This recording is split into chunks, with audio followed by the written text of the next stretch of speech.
Welcome back to the Almost Shameless podcast with Tanya Ray Fox. I am your host, Tanya Ray Fox, and we are less than 1 week from the first game of week 1 of the NFL 2021 season. It feels like we've been counting down to this forever, even though, as we've talked about before, time has become an endless loop. It is a circle.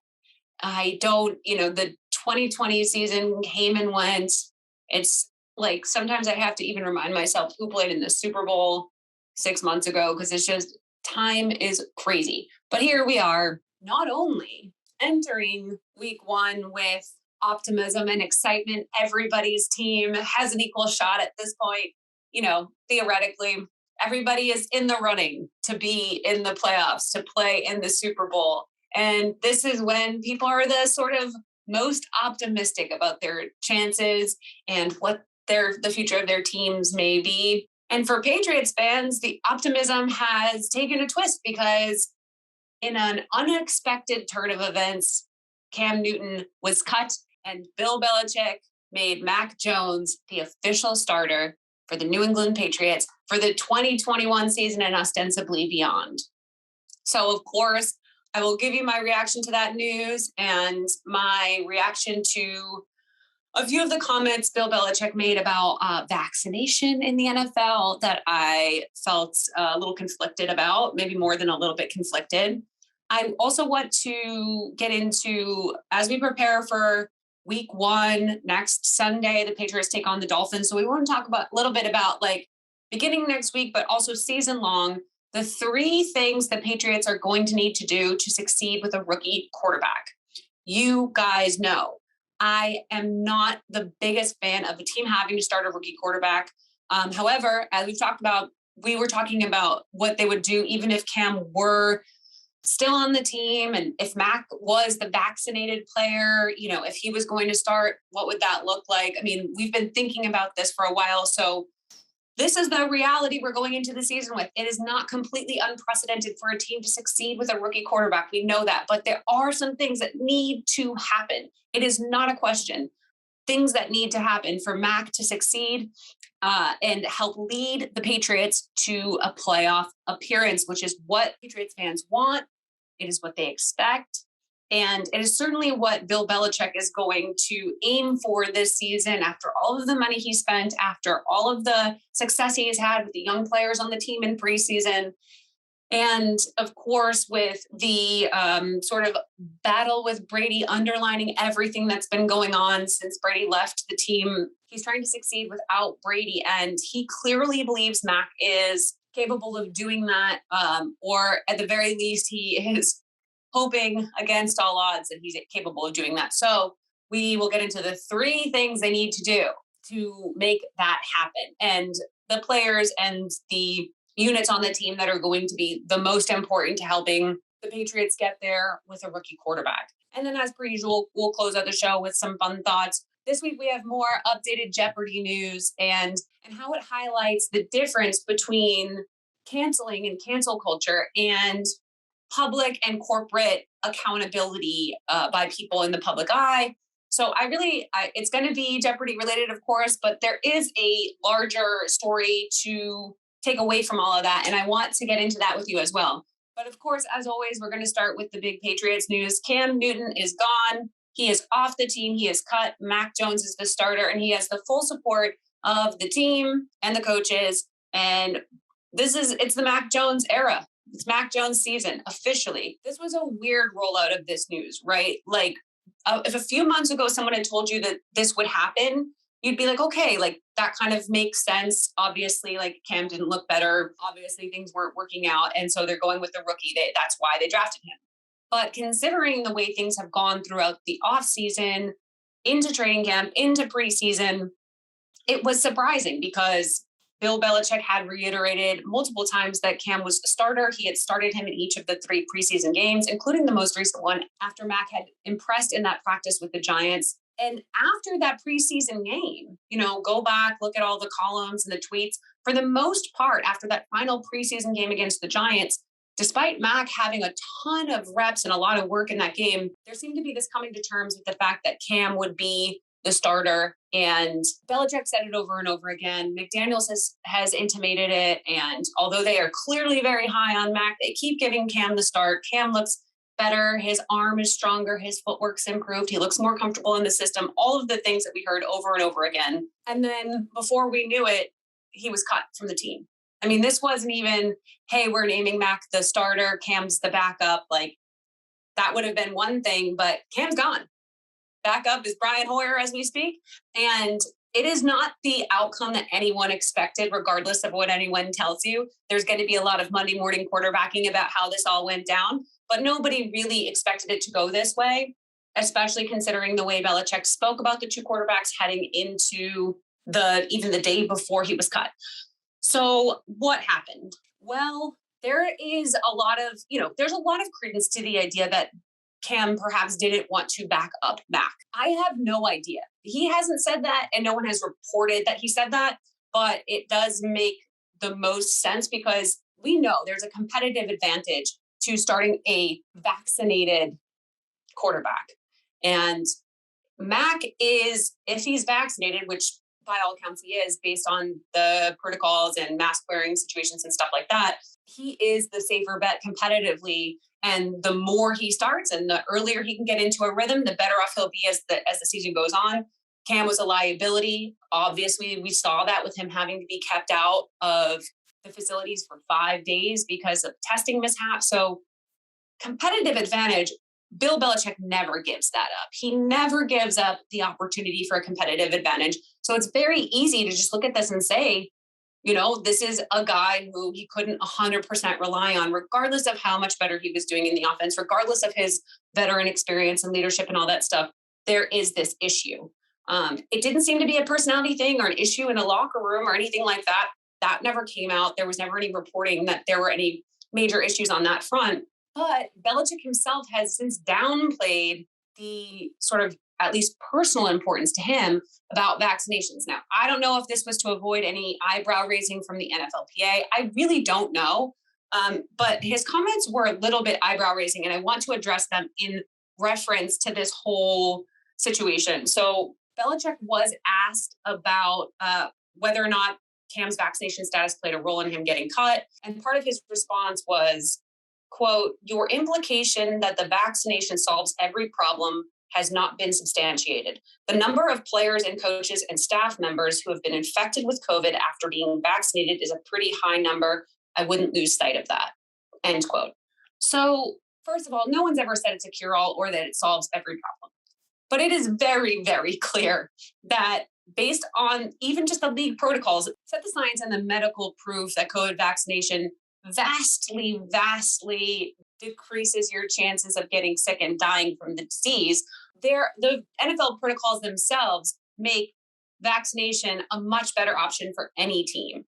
So this is clearly a more sort of moral, existential belief of Bill Belichick's than it is a reaction to NFL protocol. And it was the comments were really unnecessary and irresponsible because the insinuation that vaccination doesn't solve every problem sort of downplays the importance of vaccination in keeping a healthy team on the field all year and healthy people on the field and in your facilities all year. On Twitter, I compared it to saying that wearing a seatbelt doesn't solve all your problems if you get into a car accident. And it's like, well, obviously, but it is going to stop you from going through a windshield and potentially dying. And it is going to help you stay safe in a crisis situation. Could you still get hurt? Is your car still going to get smashed up? Sure. But there's a lot of benefits to it that are very obvious, which is why we do it. It's been proven over and over again. So diminishing that, someone doesn't wear their seatbelt and goes through a windshield and you say, well, not wearing a seatbelt doesn't solve all your problems. It's like, well, it would have solved that one. So I don't know what his point there was, if this is just posturing, if he wanted to distract the media and distract the people asking him this question from finding out what really happened with Mac and Cam. But at the end of the day, it doesn't appear, at least from what he has said, that Cam's vaccination status was a game changer. And that tracks, right? Because he had Cam on this teams taking starting reps all training camp and preseason. So if it was really that big of a deal to him I feel like things, Mac would have gotten the nod a little bit earlier on. I know he wanted Mac to feel the pressure and the competition of having a veteran starter competing with him for the job, but come on, this isn't it. Cam didn't all of a sudden become a mismatch for the team and, the locker room and their ideals and all that stuff in a matter of a week.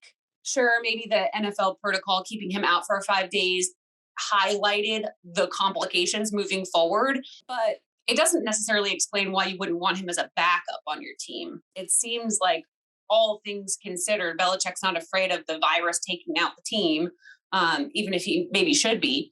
But keeping Cam on the team gives you probably the best backup quarterback in the league. And he's cheap. You're not paying him anything. And he wants an opportunity to play. So it makes me feel like he didn't see Cam either being capable of being a backup or playing that role successfully, or that Cam simply didn't want to do it. Again, those are assumptions, though. We don't know that for sure. At the end of the day, Mac is the starter. And it's great in some ways, because we're just going to get right into the Mac Jones era. We're going to start getting him. I know a lot of my followers disagreed with me in terms of wanting Cam to start because they wanted to see what Mac can do. They just want to get the rookie out there and start getting him the reps and start getting him the game experience. And he's going to get that now, regardless of what I would have liked to see. Like, that's what's going to happen. And rookies start games. Rookies start seasons. So here we are, and it's happening. And Mac, by all accounts, from everyone I trust in Patriots media, has shown the maturity and the ability to rise to the occasion emotionally and seems comfortable in stressful situations. And that is huge, of course. However, every single team with a rookie quarterback has limitations. Every single one. And we are talking about a rookie quarterback who is physically already limited. He has good pocket presence. He gets the ball out quick. He is generally accurate. I am not saying he is not a good quarterback or that he can't succeed in the NFL or that anybody has to be supremely mobile to succeed in the NFL. A lot of the best work that Lamar Jackson did in his MVP season was from the pocket. Surprisingly good thrower. Patrick Mahomes is mostly doing work in the pocket, moving around in the pocket. He's not a running quarterback. Even Josh Allen, a lot of what he did last year to really rise to the next level was work within the pocket. So obviously Mac has the capability to do that. However, his physical limitations are there. He is not the biggest guy. He does not have the strongest arm. He is not fast. He is not mobile. Okay, doesn't mean he can't be great, but there are limitations there. He will be a game manager early on as a quarterback. That is fine. And he will develop as that goes on. But rookie quarterbacks with physical limitations are going to need specific things from their team. And that's what I want to get into with you now. There are 3 key things that I see the Patriots needing to have in order for Mac Jones to succeed as a rookie quarterback, and more importantly, for the Patriots to succeed with a rookie quarterback. The first one is that the Patriots defense has to be elite. Elite, not good, not above average, elite. This team has to be one of the best defenses in the league in order for Mac Jones to probably make the playoffs, but certainly in order for the team to win a playoff game. Here's a little bit of the recent history of rookie quarterbacks in the NFL. Since 2000, 12 rookie quarterbacks had 12 plus starts with an 85 plus passer rating, and 5 of them led their team to the playoffs and a winning record. These are the 5. Robert Griffin III, Russell Wilson, Dak Prescott, Matt Ryan, and Big Ben. Okay, so what all of those guys have in common that Mac does not is extensive starting experience in college. 41, 50, 49, 40, 38 games starting. All of them with at least 1,150 pass attempts in college. Okay, Mac Jones played 30 games and had 556 passing attempts in college. He is not of the same type of rookie quarterback that those guys were. So we kind of have to say, all right, what are the expectations for this guy as a good to potentially above average passer as a rookie, with the limited amount of experience that he has in college compared to the other guys who really succeeded. So then you look at some other quarterbacks that have made the playoffs in their rookie season who either weren't as prolific in college or had less impressive rookie seasons personally, but just ended up making the playoffs. So in that group, we look to Andrew Luck, who, of course, he didn't have an 85 passer rating his rookie season, but Andrew Luck. Andy Dalton, Mark Sanchez, and Joe Flacco. And of that group, Luck, Dalton, Sanchez, Flacco, Big Ben, Matt Ryan, Dak, Wilson, and RG3. Of that group, the two who won playoff games in their rookie season, Big Ben and Mark Sanchez. Something they both had in common were elite defenses. When Andy Dalton made the playoffs as a rookie, he had the number 4 defense in the league. When Mark Sanchez made the playoffs as a rookie, he had the number 1 defense in the league. When Joe Flacco made the playoffs as a rookie, he had the number 2 defense in the league. So regardless of where you think Mac is going to fall, if he's going to be one of those great passers, if he's going to overcome his limited experience in college and have a Russell Wilson or Matt Ryan type rookie season, he still is going to need an elite defense to win a playoff game. The defense is the most important thing, is the most important aspect of this team with a rookie, bar none.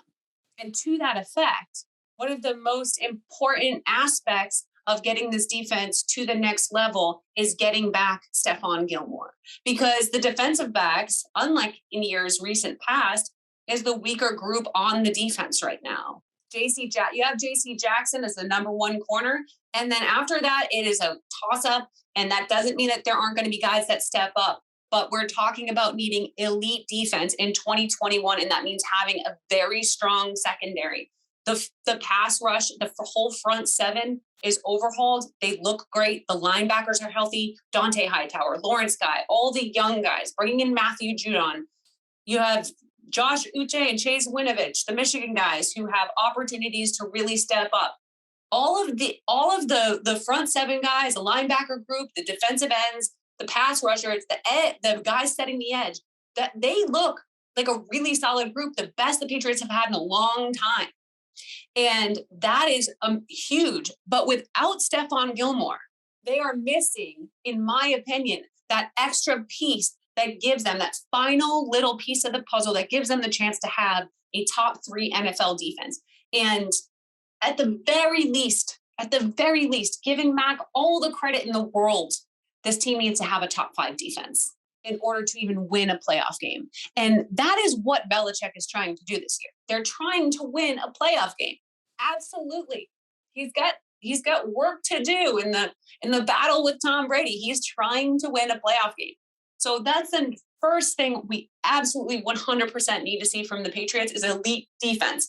And they will get a chance to kind of show off what they have in comparison to Brian Flores' defense in week 1 against the Dolphins.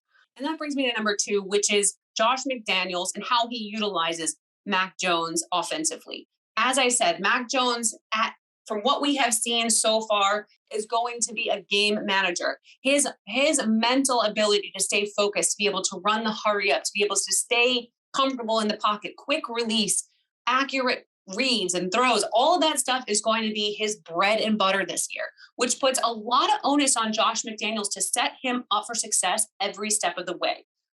Mac, as a rookie, is going to have limitations. We just talked about how Andrew Luck, one of the best rookies to ever come into the NFL, still had limitations as a rookie with all of his college experience, all the passes he'd made in college heading into his season with the Colts. And and he didn't have an elite defense, and so he didn't win a playoff game. But in this particular situation, if this defense is doing their job and special teams is doing their job, then really Mac is really just 50% of a 2-person team that has to be really running that quarterback spot. And Josh McDaniels has to be able to not only set Mac up for success, but be a little more creative with those running backs that they have. The running backs are clearly going to be the cog in the offensive wheel that really makes it move. Damian Harris has all the capabilities to be a real number 1 back for the team, but they have James White, J.J. Taylor, Ramondre Stevenson. This is a group with a lot of dynamic playmakers at that space They may not all be true, obvious number one guys, the kind of like players that we see, the Alvin Kamaras and Christian McCaffreys. I really think Damian Harris has the capability to be that guy. And I think he will have the chance to step up this season, but they are going to be the thing that makes this offense work. It goes without saying that every single quarterback in the league needs a good offensive line. And Mac has one. Mac has a good offensive line. They don't need to be, that doesn't need to necessarily be said. But the weight McDaniels bears as a play caller and a play designer in 2021 with a rookie quarterback and the running backs that he has, and now with a couple of tight ends and a couple more receivers, a downfield threat, this now is the time for him to break some of that mold, some of that staleness that he got into in 2018 and 2019 in the back end of the Tom Brady years, and start to really understand that creative play calling and putting your rookie quarterback in situations where they can succeed are two sides of the same coin in order for this offense to work. The third most important thing they're going to have to do is play well at home. And the tough thing about playing well at home early on is that one of their home games is against Tom Brady and the Buccaneers at Gillette. And this is, it seems like a stupid thing to hinge an entire season on one game. But the game against the Buccaneers is really going to tell the story of their season, whether we like it or not. So they have to approach it that same way as well. Winning that game is obviously the goal. But more importantly, they just have to play well. I have always had concerns about the idea of putting a rookie in that spot to have to play against Tom Brady and the Buccaneers at Gillette. Brady's first game back since leaving the Patriots. It is going to be a complete and utter mental chess match for Mac Jones. And he doesn't even know it yet. I'm sure he's taking it one day at a time, as he should, not overthinking it, not looking ahead that far. I hope that's what he's doing. But at the end of the day, it's going to be the most pressure that a rookie has had that early in the season in a long time. I mean, maybe in recent, I can't remember the last time a rookie will have had that much pressure on him in a game 4 of a season. It's a lot. And energy of the fans, that sort of conflicted, holy crap, Tom Brady's back in Gillette in another uniform after coming off of another Super Bowl win with another team, and looking at those banners and seeing him there. It's going to be very emotional, and that energy will be palpable in that stadium. If Mac can withstand that, and if he can put himself in a position to play well in that game against Tom Brady, even if they don't win, that is huge. Winning that game could set the tone for the entire season. Winning that game could be the thing that gets them the momentum they need to make a real playoff run. You know, sports are emotional. We've seen it. You can't be a Patriots fan and have watched some of those games. Super Bowl 51, momentum, emotion, preparedness, that kind of stuff carries you a long way. And that game, just so much hinges on it. So much hinges on it. The distraction of it, the energy of it, the legacy of it, that's all going to weigh on that rookie quarterback. And he has thus far looked as composed as any rookie quarterback has looked in the group this year. I mean, he has been the most composed and the most successful rookie quarterback of the first round that we've watched. And he deserves the benefit of the doubt. But let's be honest, this is a test we don't see. We don't see the GOAT, who played somewhere for 20 years, who left and won a ring, come back and face their team in that stadium. That is the stadium Brady and Belichick built. Those banners, those are theirs. That is a huge moment. And if Max steps up in that moment, if he can weather that storm, I can't tell you how important that's going to be for the season, rest of the season. Statement game. Talk about a statement game. Hell, I mean, a moral victory there would be enough. A moral victory. Hanging in there against Tom Brady would be enough. Winning it, I can't even think about that right now. Winning that game, I can't even think about right now. Even a moral victory, Mac looks good, plays well, does his best, defense does their best, and they just get edged out. Okay, I'll even take that. But a real victory, that's a game changer. That's a season changer. That's a potential legacy changer. Don't underestimate what that game is going to mean, not just for the team record, 2-2, 3-1, whatever, but for the rest of the season and for Mac Jones' growth and mental fortitude as they progress on. I am telling you, those three things will be the most important aspects of this season for the Patriots. Bill Belichick has never started a season with a rookie quarterback in his time with the Patriots. The Patriots haven't really truly started a rookie quarterback for a season since Drew Bledsoe. This is completely uncharted territory. There are many NFL fans who weren't alive when they last did this. So, knowing that Mac can't do everything on his own, you start with the defense. They are the unit with the veterans and the young talent and the free agents that are really clicking the most. And they do have Stephon Gilmore there. Belichick has got to figure it out with Stephon. Then you go to Josh McDaniels, and he has got to step up as a play caller and a play designer for that rookie. And then that Week 4 Bucs game, it's all building to there, and it's all going to build from there. Okay, and before we go, I want to talk a little bit about Mike Richards. We've talked about him before, the Jeopardy executive producer who was named the host and then withdrew from the competition because everybody was, of course, incredibly skeptical of how that all went down. And it came out that he's kind of a scumbag, has said some pretty crappy things in the past. People just didn't like him. They didn't connect with him, and he lost his opportunity to host the show. However, he was originally going to be kept on as executive producer of both Jeopardy and Wheel of Fortune.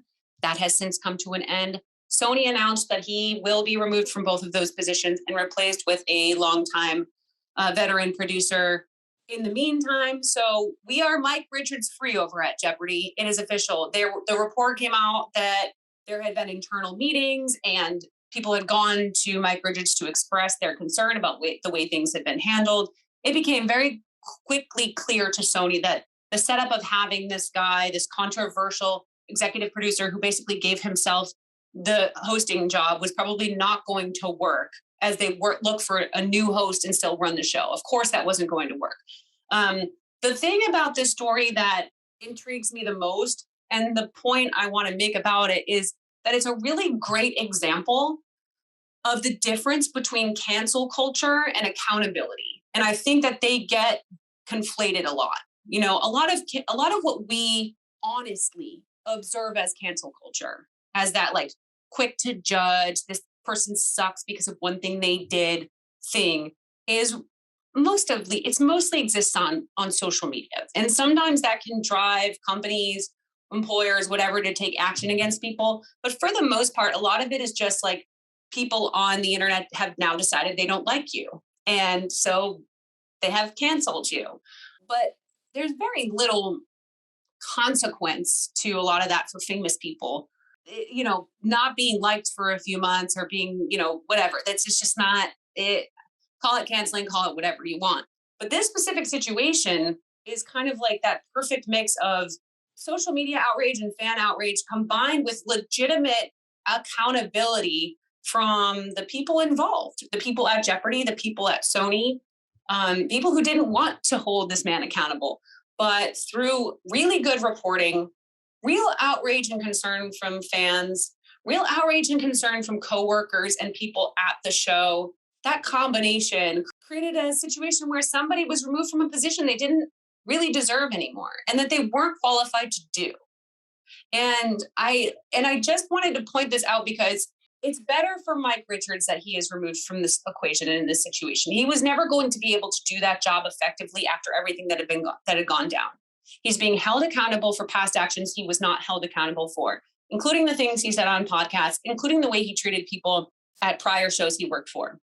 They removed him from a situation he was not going to be able to effectively work in. They have given Jeopardy a second chance to get this right post Alex Trebek.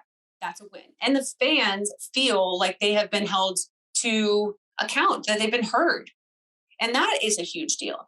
And the reporting was in depth. It was honest. It was very, very well done. And so to see those things come together and effectively hold somebody accountable in a way that is not rash or over emotional, but truly based on dozens of factors and really honest assessment of the situation is good. It's We have to have these examples of genuine accountability so that we can tell the difference between someone being canceled for saying one crappy thing one time, or tweeting something a long time ago, and someone sort of having a history of these issues and then continuing to perpetuate those issues and continuing to create toxic work environments and everything else. He's negotiating an exit with Sony. His life is not over. I am sure he will continue to get jobs. As I've said before, this is not a death knell.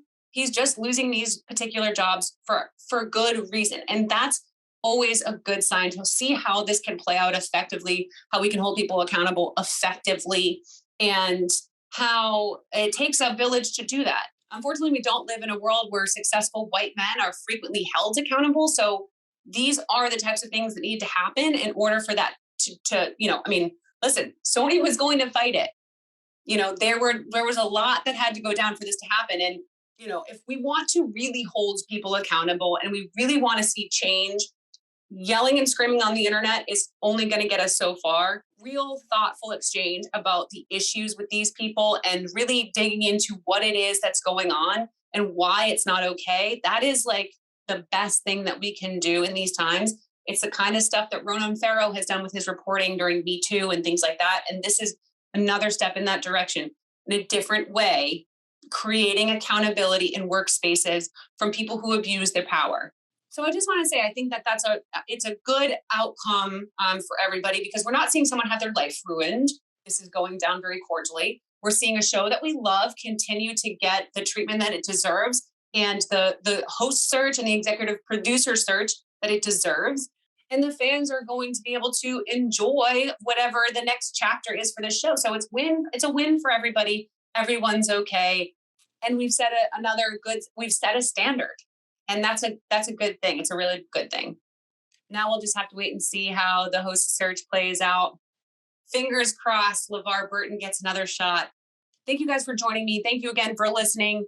If you take nothing away from this podcast, please, please, please remember that regardless of how things go with Mac Jones and the Patriots this season, it's really important that everybody get through the year healthy and safe as best as possible.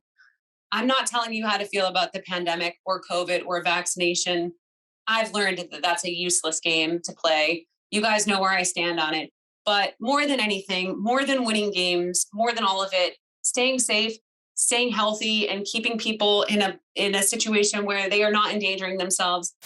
That's a huge part of the game that the NFL, NBA, NHL, MLB, and all of these other leagues really have to be taking into consideration. And it's something I don't want to lose sight of as we get excited to have our favorite sport back. So just keep that in mind. Thank you again for taking the time to be here with me. I'm glad this episode was a little lighter and more fun. And I will look forward to checking in with you guys next week before game 1. All right. Talk to you soon. Bye.